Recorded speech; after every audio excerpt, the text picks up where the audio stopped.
भारत का एक साइलेंट लेकिन ऐतिहासिक कदम जिसने बीजिंग में मुस्कान और वॉशिंगटन में हैरानी पैदा कर दी।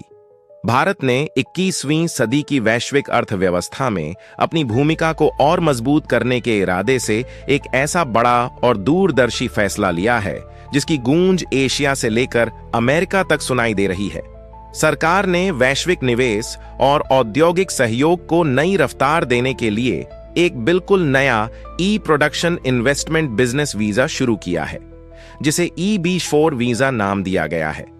यह वीजा न सिर्फ भारत की आर्थिक नीति में बदलाव का संकेत है, बल्कि यह भी दिखाता है कि भारत अब दुनिया के बड़े उद्योगपतियों और मैन्युफैक्चरिंग कंपनियों के लिए खुद को एक भरोसेमंद और आसान डेस्टिनेशन के रूप में पेश कर रहा है। इस फैसले के बाद सबसे ज्यादा उत्साह चीन के व्यवसायों में देखने को मिल रहा है, क्योंकि लंबे समय से वीजा प्रक्रिया को लेकर जो असमंजस और सख्ती बनी हुई थी, अब उसमें काफी हद तक राहत मिलती दिखाई दे रही है। EB4 वीजा के तहत अब चीनी कारोबारी तय शर्तों को पूरा करते हुए भारत में उत्पादन से जुड़ी गतिविधियों, फैक्ट्री सेटअप, मशीनों की कमीशनिंग और तकनीकी सहयोग के लिए आवेदन कर सकेंगे। खास बात यह है कि इस वीजा की पूरी प्रक्रिया पूरी तरह ऑनलाइन होगी, यानी अब न तो दूतावासों के चक्कर काटने होंगे और न ही किसी बिचौलिए या एजेंट पर निर्भर रहना पड़ेगा।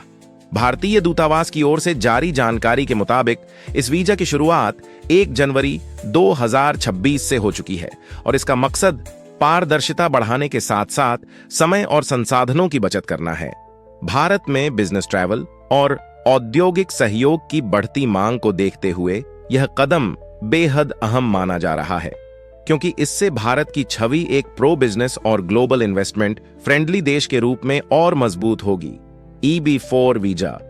आमतौर पर 45 से 50 दिनों के भीतर जारी किया जाएगा और इसके तहत विदेशी नागरिकों को भारत में 6 महीने तक रहने की अनुमति मिलेगी। इस दौरान वे उत्पादन इकाइयों की स्थापना, मशीनों की इंस्टॉलेशन और कमीशनिंग, गुणवत्ता जांच, रखरखाव, IT और ERP सिस्टम की शुरुआत,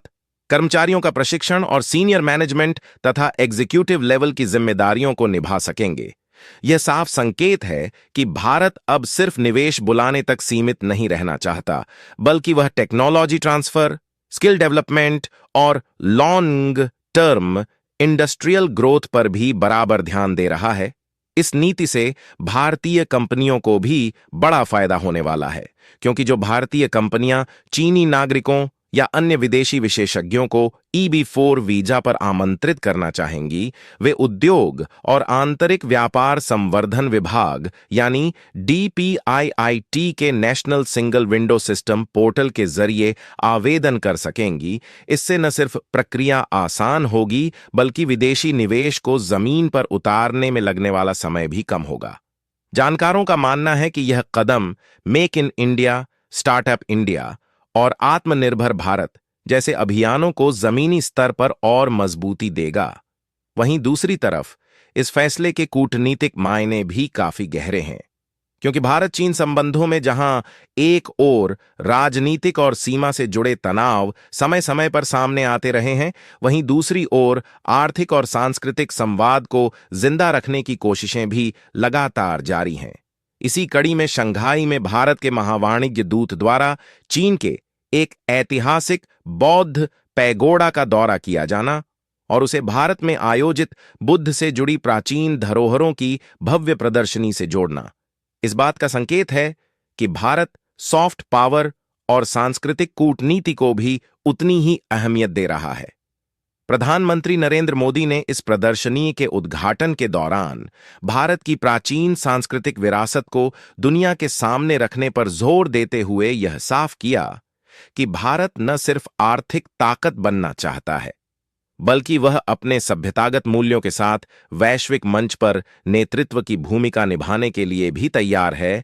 अमेरिका की हैरानी की एक वजह यह भी मानी जा रही है कि भारत जिस संतुलन के साथ चीन के साथ आर्थिक सहयोग बढ़ा रहा है, वह उसकी रणनीतिक स्वायत्तता को दर्शाता है। यानी भारत किसी एक ध्रुव पर निर्भर रहने के बजाय अपने राष्ट्रीय हितों के अनुसार फैसले ले रहा है। कुल मिलाकर EB4 वीजा सिर्फ एक नई वीजा कैटेगरी नहीं है, बल्कि यह भारत की बदलती सोच, आत्मविश्वास और वैश्विक अर्थव्यवस्था में एक मजबूत, संतुलित और प्रभावशाली भूमिका निभाने की स्पष्ट घोषणा है।